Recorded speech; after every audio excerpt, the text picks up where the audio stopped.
Hello students, welcome to BBN e-learning classes. I am Lalit Kumar. I am going to teach you physics.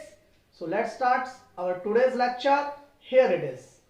Question is, that is a conceptual question. Compare electrostatic force with the gravitational force. दोनों के बीच में comparison करना है हमें. और वैसे भी आपको जब कूलॉम्स लॉ पढ़ाया जाता है तो उसको हम कहीं ना कहीं रिलेट करते हैं ग्रेविटेशनल फोर्स से. तो दोनों को कंपेयर करके हमें कहीं ना कहीं कंसेप्ट की अंडरस्टैंडिंग भी हमारी बढ़ जाएगी. तो ग्रेविटेशनल फोर्स के लिए फॉर्मूला है F=G(m1m2)/r². Here G is the gravitational force constant and it's value is 6.67 into 10⁻11 Newton meter square per kilogram square, and the electrostatic force constant is given by the Coulomb's law and its expression is K Q1 Q2 upon R square. Here the K is the electrostatic force constant having the value 9 into 10 raised to the power 9 Newton meter square per Coulomb square. तो यहाँ पर हम comparison करेंगे. तो सबसे पहले similarities देख लेते हैं.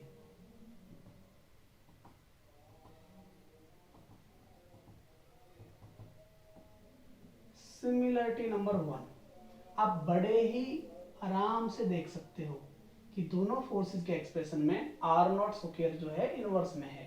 सो both the forces are inversely proportional to the R square और डिस्टेंस स्क्वायर. और you can also say that both the forces follows the inverse square law. ये इनवर्स स्क्वायर लॉ भी कहा जाता है. तो आप इस तरीके से पहला पॉइंट दे सकते हैं इसका. After this the second point is both the forces are proportional to the product of charges or the masses. दोनों में जो हमारा प्रोडक्ट है, यहाँ पे masses का प्रोडक्ट डायरेक्टली प्रोपोर्शनल है, यहाँ पे चार्जेस का प्रोडक्ट हमारा डायरेक्टली प्रोपोर्शनल है. तो this is also the similarity. The third one is,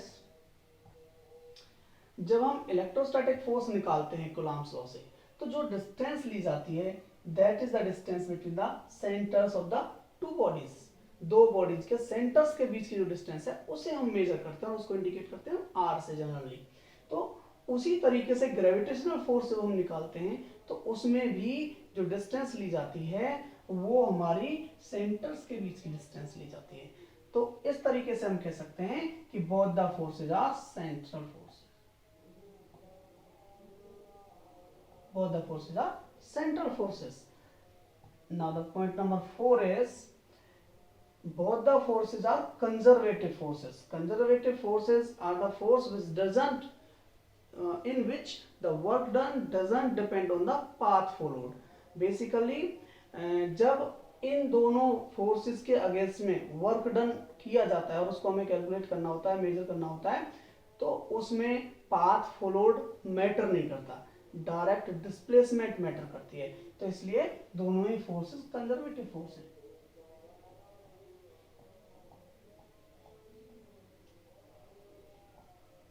दोनों फोर्सेज हमारे कंजर्वेटिव फोर्सेज हैं. The last similarity is that both the forces are applicable in vacuum. दोनों फोर्सेज जो हैं वैक्यूम में भी एप्लीकेबल हैं. तो इस तरीके से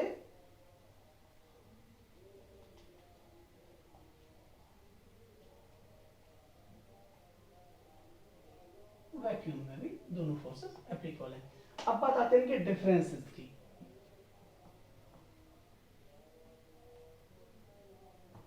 तो डिफरेंसेस में अगर हम देखें, सबसे पहला डिफरेंस आप यहां देख सकते हैं कि G की वैल्यू क्या है. यहाँ पे 10⁻⁻11 आया हुआ है और यहाँ पर 10⁻+9 आया हुआ है. इसका सीधा मतलब हो गया कि इलेक्ट्रोस्टैटिक फोर्स आर स्ट्रॉन्गर. तो हमारा इलेक्ट्रोस्टैटिक फोर्सेस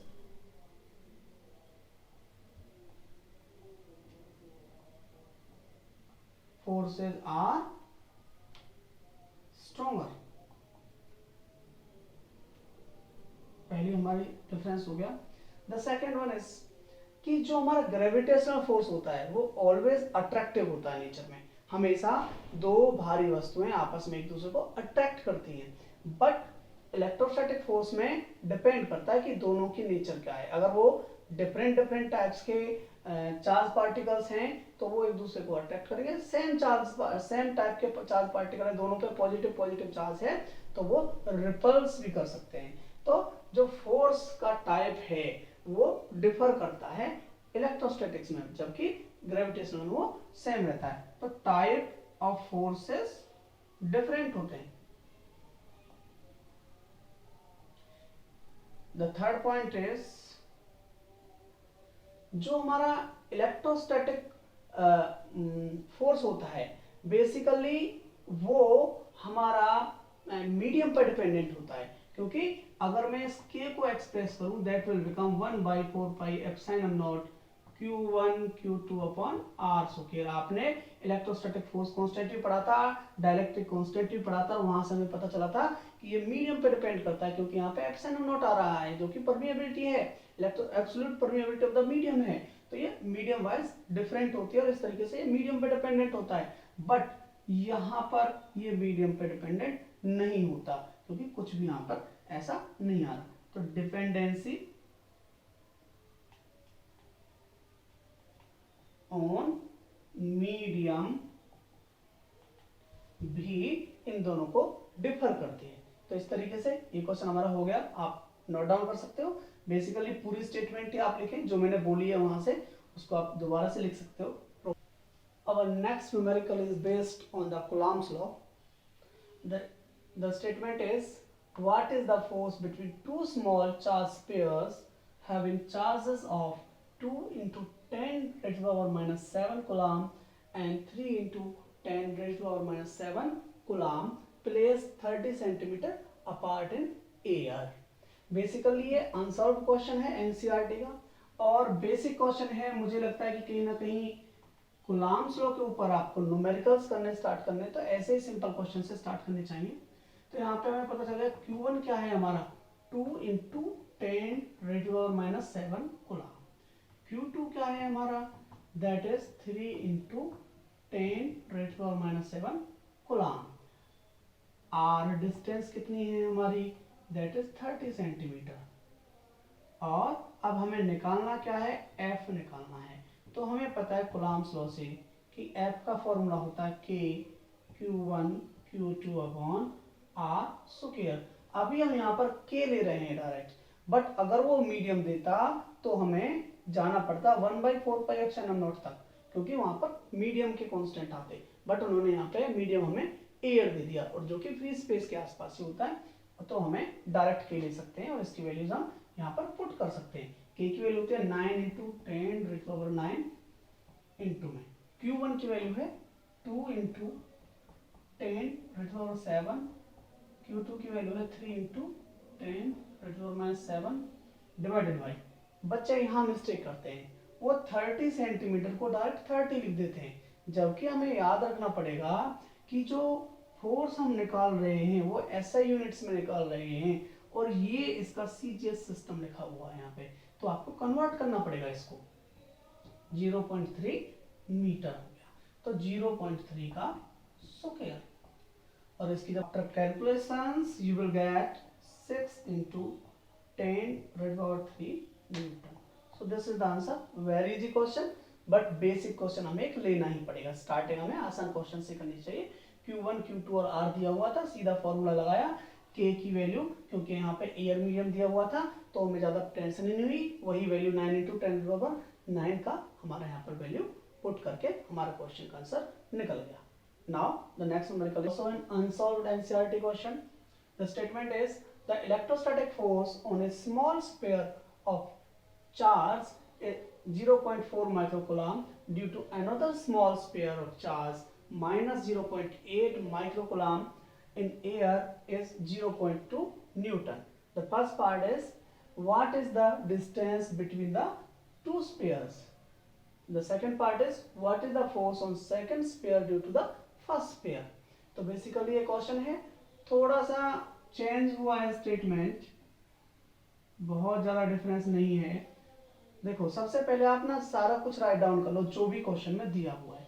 तो सबसे पहले एक चार्ज दिया हुआ है Q1, हमने उसको मान लिया, दैट इज 0.4 माइक्रो कूलम्ब। इसके अलावा दूसरा चार्ज दिया हुआ है, दैट इज -0.8 माइक्रो कूलम्ब। उसके बाद फोर्स दिया हुआ है, दैट इज 0.2 न्यूटन, और उसके बाद पूछा है हमें आर और दूसरा पूछा है हमें फोर्स। ओके, तो आप यहां देख सकते हो अब की बार अपोजिट हुआ है कि Q1 Q2 दे दिए और फोर्स दे दिया, डिस्टेंस पूछ रहा है। Very easy, F is equal to K Q1 Q2 upon आर स्क्वायर, ये हमारा फॉर्मूला था।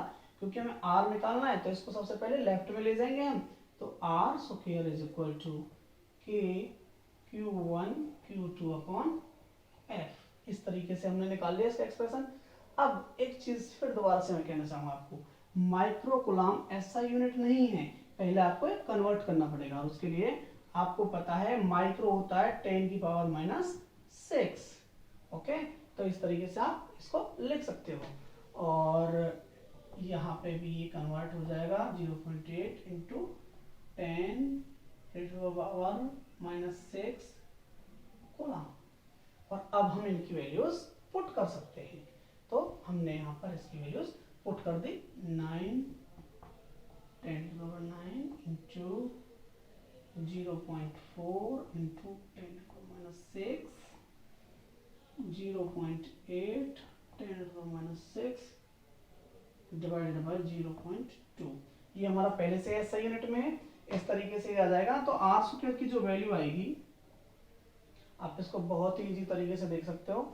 0.2 से ये 4 टाइम्स कैंसिल आउट हो जाएगा और ये हमारी निकल कर जाएगी 9 इंटू 16, 0.4 और 0.4 हो गया ना, और 10⁻⁻⁴ आ गया इस तरीके से। और इस तरीके से हम आज जब निकालेंगे इसका अंडर रूट लेके, दैट विल बिकम 3 इंटू 4। मैं ये ऐसा क्यों कर रहा हूँ, मैंने पहले यहाँ पर ऐसे नंबर्स लिए जो स्क्वायर की टर्म्स में थे, ताकि मैं आराम से कैलकुलेशन कर पाऊँ, अंडर रूट निकालने में मुझे आसानी हो। तो 10⁻⁻⁴ का हो गया 10⁻⁻2। इस तरीके से ये बन गया 0.12 मीटर। इस तरीके से हमारा आंसर आ गया। फर्स्ट क्वेश्चन, फर्स्ट पार्ट हमारा हो चुका है यहाँ पे complete. After that second is what is the force on second sphere. उसने हमें फर्स्ट स्फीयर पे फोर्स दिया हुआ था सेकंड की वजह से, अब वो पूछ रहा है कि सेकंड पर फोर्स कितना है फर्स्ट की वजह से। तो आपने जब Coulomb's law in vector form में प्रूव किया था, तो वहां पे आपने लास्ट में कहा था कि it follows the Newton's third law. और न्यूटन्स थर्ड लॉ क्या कहता है, the force the action and reaction are equal and opposite. In the same way यहाँ पर दोनों ही फोर्सेस का मैग्नीट्यूड बराबर होगा, बट अपोजिट डायरेक्शन होगा। डायरेक्शन उसने पूछा ही नहीं हमसे, तो हम कह सकते हैं बी पार्ट में the force exerted is also 0.2 newton as Coulomb's law follows the Newton's third law. इस तरीके से हम इसको कर सकते हैं। इसी कंसेप्ट में बेसिस कई बार मॉडल टेस्ट पेपर्स में क्वेश्चंस आता है कि what is the ratio of forces exerted by the bodies on each other. ध्यान से सुने, दोबारा से सुने, क्या कहना चाह रहा है कि रेशो बताओ आप फोर्सेस का जो बॉडीज एक दूसरे पर लगाती हैं। तो जितना फोर्स पहली बॉडी दूसरी बॉडी पर लगाएगी, उतना ही सेम टू सेम मैग्नीट्यूड का फोर्स दूसरी बॉडी पहली पर लगाएगी। तो इस तरीके से हमारा वो 1:1 में आंसर आता है। तो ये क्वेश्चन भी हमारा हो सकता है, you can note it down. तो next numerical is one of the most typical numerical on the Coulomb's law. बहुत ही ज्यादा इस टाइप का न्यूमेरिकल आपको एग्जाम्स में देखने के लिए मिलेगा। और ये जो क्वेश्चन मैंने कहा, मैंने फॉर्मेट लिया बिल्कुल हरियाणा बोर्ड में 2020 में आया था, CBSE बोर्ड में बहुत बार आपको देखने के लिए मिलेगा।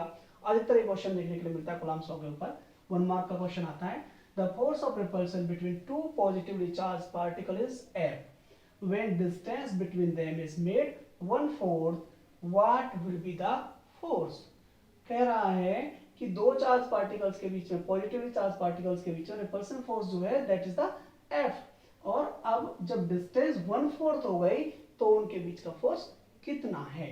तो इसको हम स्टार्ट करने के लिए let F is equal to Q1 Q2 upon R square, K Q1 Q2 upon R square, और R dash is equal to R/4। ये सेकंड केस के लिए हमने डिफरेंट कर दिया R को R डैश के नाम से, और यहाँ पर ये हमारे डिस्टेंस कितना हुए R/4। तो तो अब यहाँ पर हमारा एफ डैश कितना होगा, K Q1 Q2 upon R dash का स्क्वायर। देखो Q1 Q2 चार्ज तो सेम रहे, मीडियम भी सेम रहा, बस यहाँ पर आर की जगह आर डैश आ जाएगा। और जब हम इसकी वैल्यू को यहाँ पे पुटअप करेंगे तो ये बन जाएगा के Q1 Q2 upon R by 4 का square, and this will become के Q1 Q2 अपॉन आर स्क्वायर, यहाँ पे ये 16 आ जाएगा, 4 का स्क्वायर ऊपर पहुंच जाएगा। और अब हमें उन्होंने पूछा कि सेकंड फोर्स जो after the changing of the distance force जो हमारा निकल के आ रहा है वो कितना होगा। तो इसलिए हम एफ डैश को ऊपर रखेंगे, रेशियो निकाल देंगे एफ के साथ में, and this will become 16 into K Q1 Q2 upon आर स्क्वायर divided by K Q1 Q2 upon आर स्क्वायर। देखिए मैंने ये मल्टीपल जो था इसको बिल्कुल सेपरेट लिख लिया, इससे क्या है कैंसिल करने में मुझे बहुत आसानी रहेगी, सीधा ये टर्म पूरी कैंसिल हो जाएगी आपस में। तो आंसर यहाँ पे आया एक तरीके से 16, और अब जब मुझे एफ डैश निकालना है तो ये एफ मेरा चला जाएगा इधर की साइड 16f। इट मींस जो हमारा फोर्स है that will be the 16 times the initial force, क्योंकि उसकी डिस्टेंस डिक्रीज हो रही थी। इस तरीके से आप इसको कैलकुलेट कर सकते हो। Note it down. So our next numerical is an unsolved numerical of NCERT. Check that the ratio KE square divided by GMEMP is dimensionless. Determine the value of this ratio. What does this signify? तो basically 3 parts हैं इसके। सबसे पहले हमें check करना है कि ratio जो है, जो गिवन रेशियो है, दैट इज डायमेंशनलेस और not. After that we have to determine the value, इसकी वैल्यू हमें फाइंड आउट करनी है। After that we are to explain that what does this ratio signify. So let's start this solution. K e square divided by g into में mass of electron into में mass of proton. अब dimensions हमें किसी constant की याद रखना मुश्किल होता है हमारे लिए, बट हम एसआई यूनिट जनरली याद रखते हैं। अगर हम एसआई यूनिट्स का भी यहाँ पे रेशियो निकाल लें तो उसको हम आगे फर्दर हम डायमेंशंस में कन्वर्ट कर सकते हैं। तो for this we will find out the ratio between the SI units. K is the electrostatic force constant and the SI unit is Newton meter square per coulomb square. After that E is the charge, so its SI unit is coulomb square divided by G is the gravitational force constant and its SI unit is Newton meter square per kilogram square. After that ME, it is mass of electron and its SI unit is kilogram. In the same way, mass of proton, again it is in kilograms. Now you can see it here, C raised to the power minus 2 C square, so both will cancel out each other. Kilogram raised to the power minus 2 and this is kilogram square, so it will also cancel out this. And after that Newton meter square and Newton meter square, these both will cancel out each other. So this ratio has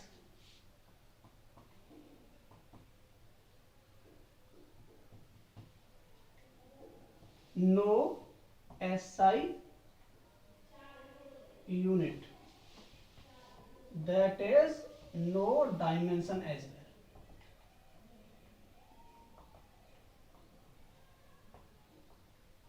क्योंकि इसकी कोई भी ऐसा unit निकल के नहीं आई तो सीधी बात इसकी कोई भी डायमेंशन नहीं होगी। इस तरीके से हमने पहला पोर्शन इसका फिनिश कर लिया।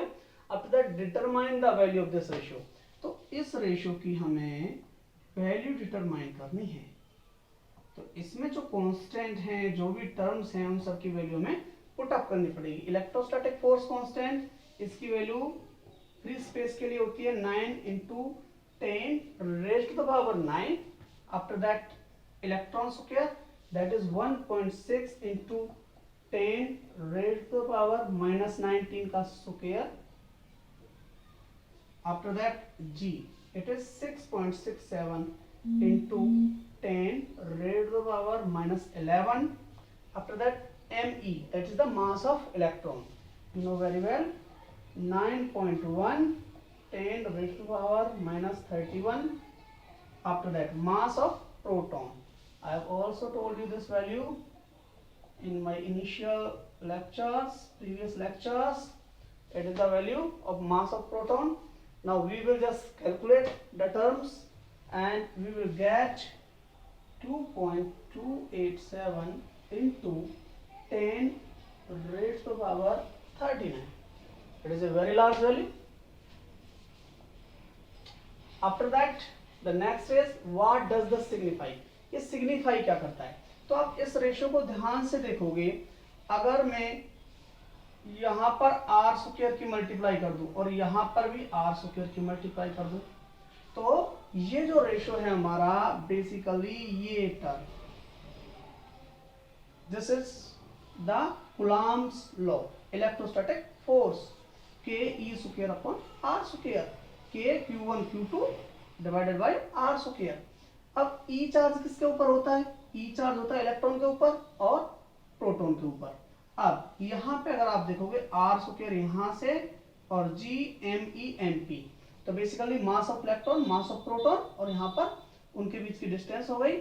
अब ये क्या डिफाइन कर रहा है? बेसिकली ये किसकी वैल्यू दे रहा है? ये दे रहा है gravitational force between the electron and proton. तो इस तरीके से जो ये रेशियो है, basically this ratio between the electrostatic force of electron and proton to the gravitational force between the electron and proton, both are separated at r distance. This signifies this, and as the value of this ratio is very large, ये बहुत ज़्यादा बड़ी value है, इसलिए we can say that the electrostatic force is much larger than the gravitational force. इस तरीके से ये इसके सिग्निफिकेशन हमने देख लिया और ये न्यूमेरिकल हमारा कंप्लीट हो चुका है. आप यहाँ पे डिटेल में जो मैंने डिटेल्स अभी इसकी सिग्निफिकेशन के बारे में बताई थी वो आप राइट डाउन कर सकते हो अपनी कॉपी में and you can note it down. Now our next numerical is based on the dielectric constant. The force between two charges in air is 81 newton. What will be the force between the same charges at the same distance in the water. He is saying that कि दो charges के बीच में air के अंदर 81 Newton force है, तो इन्हीं दोनों चार्जेस के बीच में सेम डिस्टेंस पर रहने पर भी वाटर में कितना फोर्स होगा. तो बेसिकली इसमें ना तो हमारे चार्जेस चेंज हुए, ना डिस्टेंस उनके बीच की चेंज हुई. चेंज क्या हुआ? केवल मीडियम. और यही मैंने आपसे कहा था जब डाइलेक्ट्रिक कांस्टेंट के बारे में बताया था कि बेसिकली मीडियम केवल एयर के लिए तो हमने जो k की वैल्यू निकाली थी, the k which is also 1/4 pi epsilon naught, that is equal to 9 into 10 raised to the power 9 newton meter square पर कूलम्ब स्क्वायर. ये जो वैल्यू है ये एयर के लिए है या फ्री स्पेस के लिए है. तो यहाँ पर हमें कहीं ना कहीं डाइलेक्ट्रिक कांस्टेंट का यूज करना पड़ेगा. और आपको पता है k is equal to FO upon FM. Here FO is the force in the free space or air divided by force in the medium. इसका एक और वैल्यू था एप्सिलॉन अपॉन में epsilon not, that is the absolute permittivity of the medium. तो ये इस तरीके से थी, हमें इसमें जाने की जरूरत नहीं है क्योंकि हमें डायरेक्ट फोर्स का रेशियो से इसको हमने रिलेट कर लिया था वहां पर, और हमें यहाँ पे फोर्स ही दिया हुआ है तो हम इसको कर सकते हैं. अब इसके लिए वो एक वैल्यू देगा कि डाइलेक्ट्रिक कांस्टेंट या relative permittivity of the water is 81. K is equal to 81 for water. मैंने आपको अलग से लिखवाया था कॉपी में, जब कई सारे मीडियम्स की मैंने आपको रिलेटिव परमिटिविटी दिखवाई थी वो मैंने आपको. तो after that we will just put up the values. K is equal to F not upon में F ऑफ वाटर. इसके बाद हमें क्या निकालना है? वाटर के अंदर फोर्स. तो इसको लेफ्ट साइड में ले जाएंगे सबसे पहले. F water is equal to F naught divided by K. दोनों की वैल्यूज हम रख देंगे. F naught is 81 Newton and it is also 81, so it is equal to 1 Newton. तो इस तरीके से उन दोनों चार्जेस को अगर वाटर के अंदर ले जाया जाए तो फोर्स केवल 1 न्यूटन रह जाएगा, 81 से रिड्यूस होकर वो केवल 1 न्यूटन रह जाएगा। इस तरीके से एक क्वेश्चन होगा डाइलेक्ट्रिक कांस्टेंट के ऊपर, you can just note it down.